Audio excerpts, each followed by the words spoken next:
Welcome to Voices of the Community. I'm your host, Eric Estrada.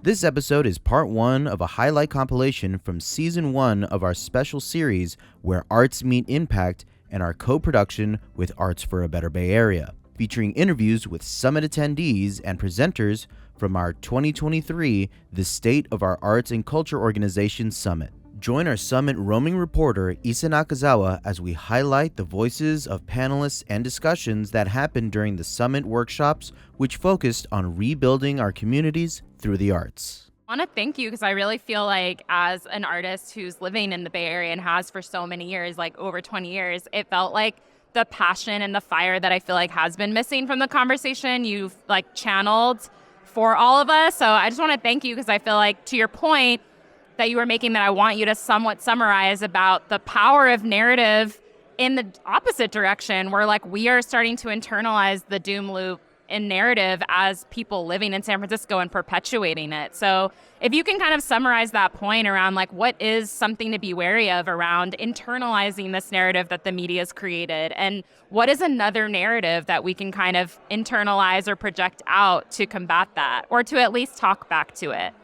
Yeah, that's a very, very deep question. And I think it has to also do with how we are valuing artists and how we're valuing arts community and some of the smaller arts organizations. And so what I was trying to say here is that instead of us looking to tech or looking to some other corporate structure to find support and partnership, we need to recognize that we're the reason why these, tech organizations and businesses want to come to San Francisco. So we are already here. We're the stakeholders of the community. And if anything, the partnerships need to go kind of in a different direction, where businesses and corporations are asking how they can participate with what's happening in arts and culture here. So how do we find our voice? How do we change that narrative? And changing the narrative means we just need to go back and revisit San Francisco's history, its actual history of art, and including like so many artists that have emanated from here who have gone on to worldwide recognition.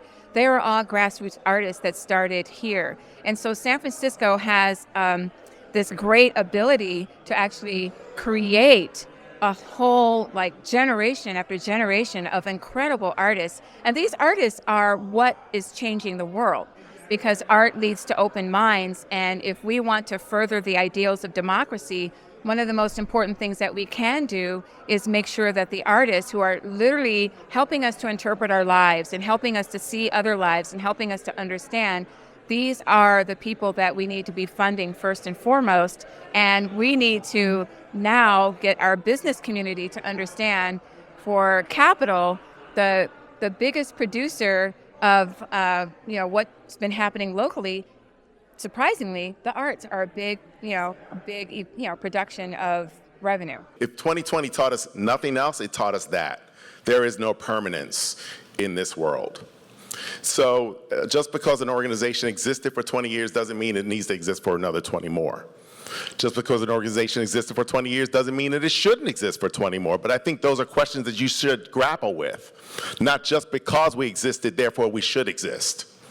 What are you existing for? Who are you existing for? Who are you speaking to? Who are you speaking for? If it's just yourself and your board members who are well-heeled, then you probably shouldn't exist. Because if that's all you're here for, is to pay salaries and to express how your board particularly feels about a particular issue or the beauty that they particularly want to see, maybe that's not what you're here to do any longer. Maybe it is. But I think these are things that we need to talk about. These are things that we need to grapple with. So the San Francisco Arts Commission is focused on highlighting and uplifting the voices, art, and stories of BIPOC, marginalized, and underrepresented artists and arts organizations, and remain committed to our core mission of cultural equity, lowering barriers, and improving access to our programs and resources, and promoting the arts as a vehicle for positive social change. We have 4 city-owned facilities and 3 virtual cultural centers.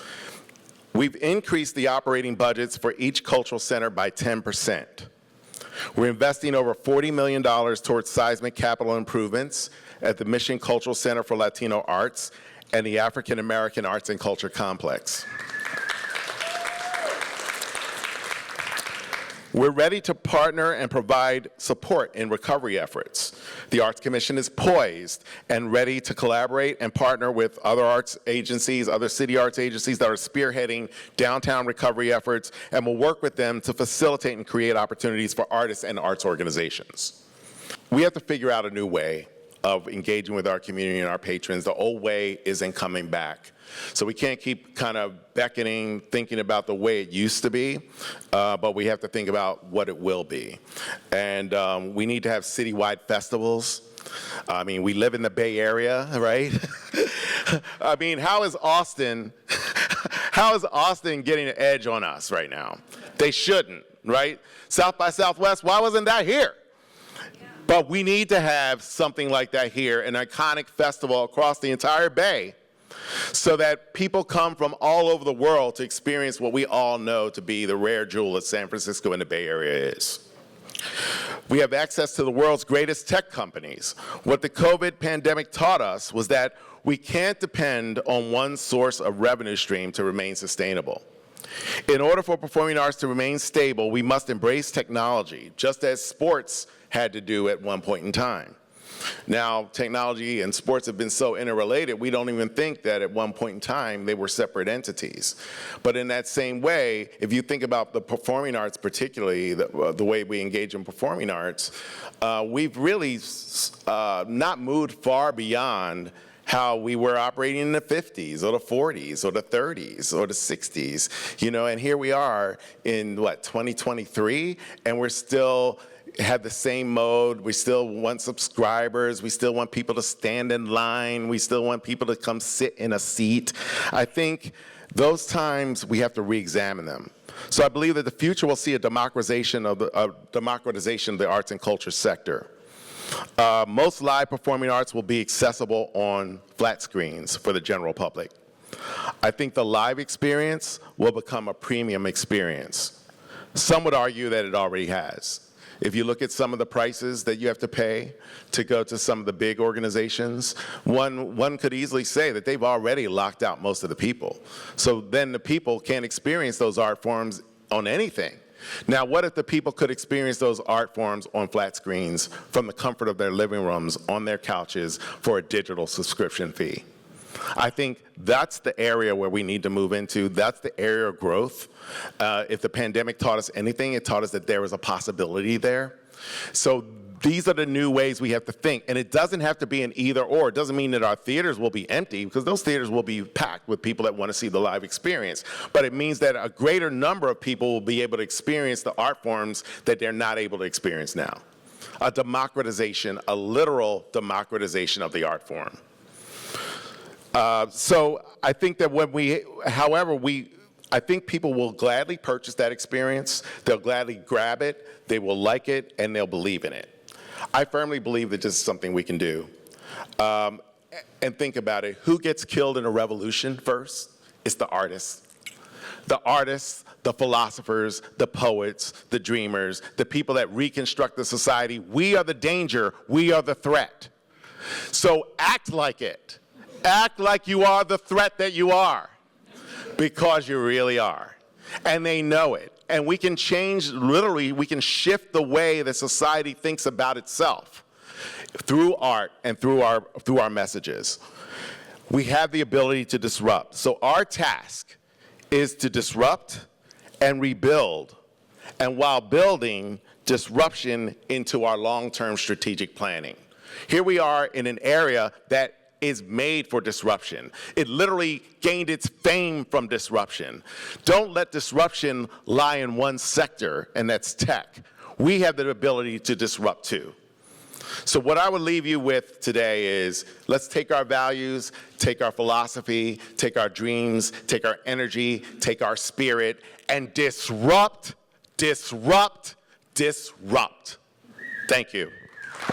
Hi, this is Isa Nakazawa, and we're here with Voices of the Community at the Arts for a Better Bay Area Summit 2023. Thank you so much for talking to us. Glad to be here, Isa. You don't need an introduction, but can you tell for the folks who don't know who you are and why you're here today? My name is Jonathan Mosconi, and I am the Executive Director of the California Arts Council, And so I'm sort of here to provide what I know and see and hope for the future from a state perspective. But I come from the city, so my heart is here. Yeah, I just want to say congratulations. That was an incredible keynote, and thank you for speaking to us right after you got off stage. Oh. One of the things that I really was moved that you spoke about was just like the thriving creative economy, but also this idea of putting our artists to work. Can you say a little bit for folks who didn't get to attend, like what was so essential about that point in your keynote today around connecting artists and the idea of like putting them to work? Well, I think a lot of it is about what we would call the taxonomy or the classification of artists as super valuable and special and important, but not valued from from a language that is compared to a nurse or a teacher or someone who works in a grocery store, right? These are people who actually work, right? So we both need to change the narrative, right? And not just artists, but the people who actually support artists, cultural workers, and not just artists themselves, but culture bearers. And that's one thing. But more importantly, what we need to do is to develop the pathways for them to actually have more sustained employment than, say, a grant. Yeah. Right? Because grants are great. Right. But they're not a living. You cannot make a living off of that. And I work in the funding world now, and I don't know if I would feel like I left this job in a good place if all I did was just make more grants. It's not a connected, coherent life. It's That's just right. these like one-off atomized opportunities. And it feels like it's anxiety provoking more than it is assuring, you know, because you have to go for the next one and the next one. And so, there are so many pathways that we're not taking advantage of from a state perspective to support artists. I look at teaching artists, which are probably the clearest indicator of like a job that an artist has. Right. And now that Prop 28 passed, $1 billion for teaching artists in this state. That's pretty great. But what about artists in the health industry? There are so much data that proves that when artists are working in hospitals, they reduce the number of days that somebody stays in the hospital, which saves money for the hospital and insurance companies. And if you pay people to do that, you're paying people to support the economy, reduce costs. Absolutely. I know that doesn't sound sexy, but I'll tell you, this is our opportunity. I don't want to rely on whether we have money in the budget or not to be able to support artists. So that's where I stand on it. I know the governor supports this because he believes very strongly in the creative economy, creative workforce. The legislature does. So I think the time is right now, especially during a time of tough budget, where we have to leverage resources, work with Caltrans, work with Department of Health and Human Services, all of our colleagues. How do we bring arts to them to benefit their work? And by doing so, provide work for our artists. We're halfway through our powerful conversation at the 2023 State of Our Arts and Culture Organization Summit. You have heard from the voices of Maria Jensen, Creative and Executive Director of the SOMArts Cultural Center, Ralph Remington, Director of Cultural Affairs at the San Francisco Arts Commission, and Jonathan Mosconi, Executive Director of the California Arts Council. Thank you to our incredible sponsors and to listeners like you for supporting Voices of the Community. Stay with us, more highlights ahead. Voices of the Community is made possible by generous support from the Zellerbach Family Foundation, dedicated to ensuring vibrant work is created, new voices are celebrated, and diverse communities have opportunities to thrive. Learn more at zff.org. Voices of the Community is also supported by the Peaceful World Foundation, fostering a culture of global peace through hosted conversation and education. Discover more at peacefulworldfoundation.org. Welcome back to Voices of the Community, where today's conversation at the 2023 State of Our Arts and Culture Organization Summit focuses on how arts organizations have bounced back from the COVID-19 pandemic. Let's continue the discussion. I had a friend the other day tell me that data is the language of the money.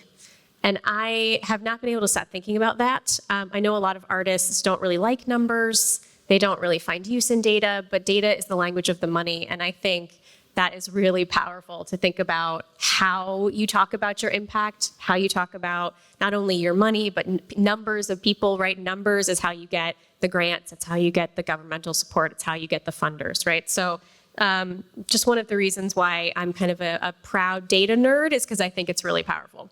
There's more stuff in here about overall ticket revenue and donation revenue. I'm not going to go through all of it in this moment. But the other thing I want to point out is TRG were really big proponents of customer topology. So that's looking at recency, frequency, monetary, and growth. As far as how your relationship with your patrons, right?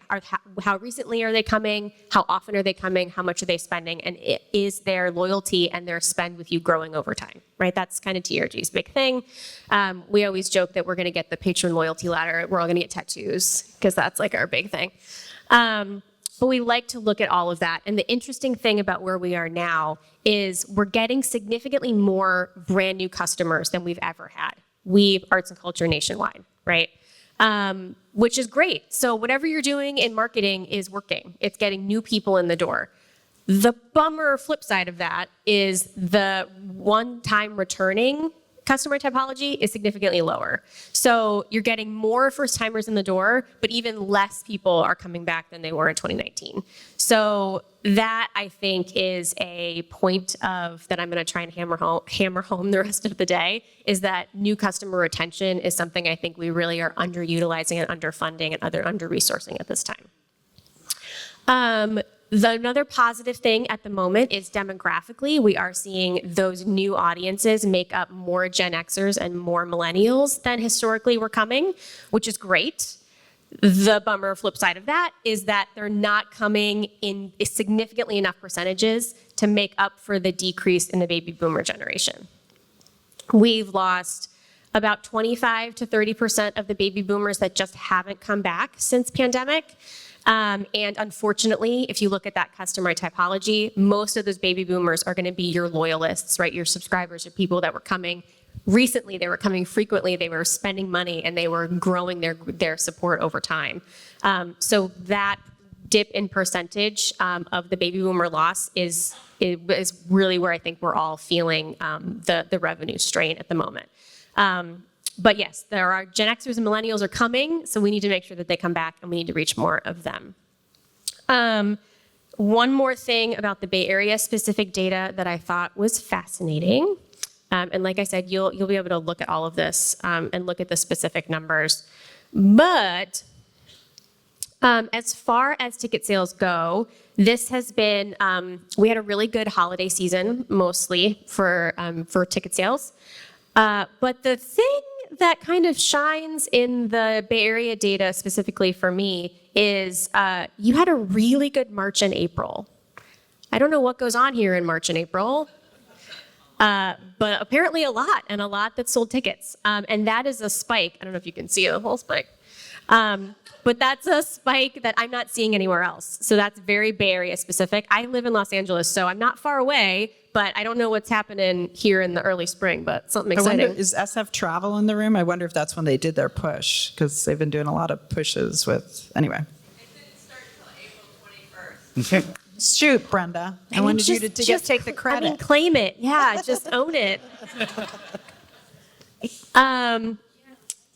Yes, and then the other, like I said, the other thing is the average ticket price is a really interesting story. And if I look at all of our markets where we have data that we're collecting, the Bay Area is the only market where the average ticket price is so significantly lower than it was in 2019. So that anecdotally is telling me that there are audience outreach efforts happening, and instead of skyrocketing a lot of tickets, that there are things happening in audience development. That would be my assumption. I would love to hear if that's the case. I'm curious. But I think that's all I've got for you, George. Hi, my name is Jeff Jones, and I am one of the co-founders of the Queer Cultural Center. And I was also the person that agitated for and successfully created the Cultural Equity Grants Program. And one of the tendencies that's very clear is that the California Arts Council, which was really the forerunner of multiculturalism in this state, has now become the captive of a bunch of arts bureaucrats, where now they're spending 25% on administrative costs. And that's money that used to go to artists. And I think it's really different. I don't want to interrupt you because your experience is incredibly valid. Can we bring it back to a question, though? Did you have a question for the panel? I did have a statement that we should understand that whatever people are saying here, that there is this tendency now to fund arts administrators instead of artists. And also, I don't mean to burst your bubble, but, you know, the reputation of YBCA in this town sucks. We know. It always has. You've been around for 30 years. Thank and you. I hope you could do something. Can I answer just very responsively to this, Go which ahead, is, as a bureaucrat and an arts administrator, we are concerned. I mean, the new leadership at YBCA, and we can't make any promises now about anything other than to say one of the things we're concerned with is the ways in which we sit between arts investment and the money that needs to be in community. Let me say it again. We are not meant to be holders of funds that are best spent by artists themselves or in communities that know how to put that money to better use. We're trying to model those practices through the programs and responsibilities we've taken on, and we're trying to look for the ways in which we can move that money as quickly as possible into community again now, even within the programs that we have. We are in an early assessment of all that work. Lawrence come on in May. I came on around the same time. So we represent an opportunity with Amy and Jody and others in leadership of trying to figure out how to get out of the way of being a siphon of funds in this respect. I'm with you. And I think if there are people in our programs who've been working on the guaranteed income program directly, and other programs who would say the same things that I'm saying in terms of what they've been learning. We're like months from being able to release some things that I think would be able to speak to the data from these programs and make a compelling argument for why we should get out of the way. But it is to say we also are stewards of space and are trying to figure out ways in which even that can be done through a position of solidarity and partnership where we are in a different position with respect to how we program. This is not going to be, I don't want to get into a divisive position right now on this at all, because like in San Francisco, whether it's housing, homelessness, or the arts, we can get very divided quickly. But there is a big part of us sitting downtown alongside a bunch of other big cultural institutions, holding space that many others could use just as well as we're trying to use it right now, that are trying to figure out how we open our doors and get out of the way of the scarcity that this feels as an artist to be alone in this community right now. I have nothing to say to you with respect that's concrete at all, other than as a human being to agree with you entirely with respect to the challenge. And that entirely respect the challenge. Thank you, Carrie. And I know you were going to speak at the State of the Art Summit about Prop E, and you just kind of went into it, but like, what is the kind of the state of it right now? And I know you were going to share a little bit more in depth about it at the State of the Art Summit. Like, is there anything left for you to share about it or where it stands? Yeah, and I'm so sorry and disappointed I missed the State of the Art Summit but you would not have wanted me there. I was sick. I didn't have a voice. Oh, no. No voice. But I was a mess. And so I really was disappointed to miss it. A lot of my friends and colleagues were there, and I heard it was great. But yes, Prop E. So, we're still not where we were. And a lot of it's because of conventions and those things coming into town and staying at hotels. We're better than we were a year ago, especially better than we were 2 years ago. But we still don't have where we were in like 2019. This year, the city had said to us, you have to fund just on Prop E, because they had been giving us some general funds. They gave us a huge chunk of general fund. And then last year that we had some. But this year they're like, because of all the needs and things that are happening, they said you need to like live within your means kind of thing. And so you have this much money to grant out, which was about 14 million, which is a lot lower, but it's something that we have to do. There's just no way around it. And Prop E still gives us that guaranteed that as long as we don't have another catastrophe where we don't have visitors here going into hotels, it still gives us that guarantee we're going to have funding, some kind of funding. But we have to prioritize. Got it. And can you speak to the Proposition E, the Arts Impact Endowment funding component that I know is informed by a lot of the, community arts folks. So like, how do they get involved and informed in that process? Well, I think there's different things, there's different places to go. For us, for me and our department is we keep a temperature on where the funding is on Prop B, right? And what we need to do. I know that John Moscone and others have been really being activists to organize people, to get them to push for certain funding and push for priority funding. For us, I'm much more, as a city funder, I step back a bit, but I also look for other ways that we can get funding, whether that is state funding, federal funding, all of those things that I think that would be really helpful. And I know there's different groups, and you can get online and look for those, that if people want to get involved in that. We always need people we had lined up people to speak when we were looking at getting fund, trying to get the general fund for what was 2 years ago. And no one even had to speak because all the board of supervisors at that meeting, at the budget meeting, said, yeah, let's do that. But you have to get ready to be that activist. Maybe go to the state to really reach out to our national, our federal leaders, our Nancy Pelosi or Dianne Feinstein, all of them, to say, we really want you to push this initiative and funding. I think those are things that there are groups that are getting that together and making sure that people have that opportunity to put their voice in there.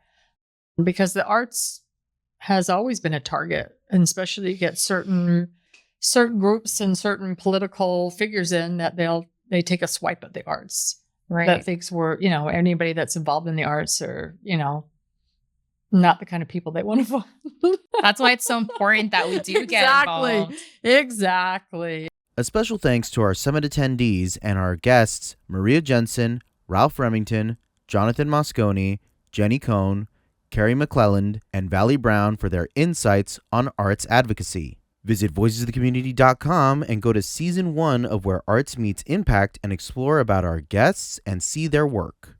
While you're on our website, we invite you to visit Season 2 with California for the Arts. Stay tuned for Part 2 of our highlight compilation from our Season 1 Arts and Culture series, and stay tuned for our next series, Making the Invisible Visible, as we amplify the voices of our unhoused neighbors and the people and organizations that support them. Today's episode was made possible through our co-production partnership with Arts for a Better Bay Area at their 2023 State of the Arts Summit. Special thanks to our technical crew, audio and video wizard Eric Estrada, and our co-production partner, BAVC Media, and their wonderful team, Paula Argoni, Andy Konami, Siobhan Giles, and Clay Go. Thanks to Casey Nance from Citron Studios for the graphics magic.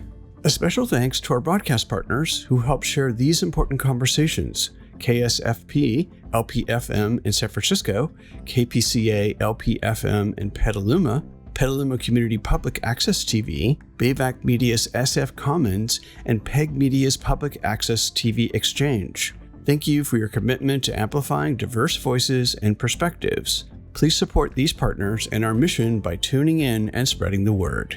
Voices of the Community is made possible by generous support from the Zellerbach Family Foundation, dedicated to ensuring vibrant work is created, new voices celebrated, and diverse communities have opportunities to thrive. Learn more at zff.org. Voices of the Community is also supported by the Peaceful World Foundation, fostering a culture of global peace through hosted conversations and education. Discover more at peacefulworldfoundation.org. And we'd love your support to continue to make shows just like this one.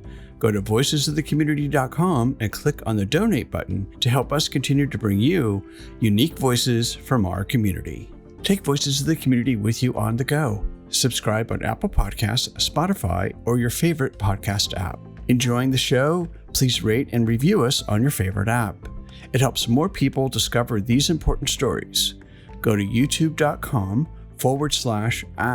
@GeoCoster to watch or listen to all of our past and future episodes. And you can always go to voicesofthecommunity.com and listen and watch our 5 series and from our archives. Have feedback or ideas for shows? We'd love to hear from you. Email George at georgecoster.com. I'm George Coster from San Francisco. On behalf of our team, thank you for joining us. Until next time, remember, your voice matters.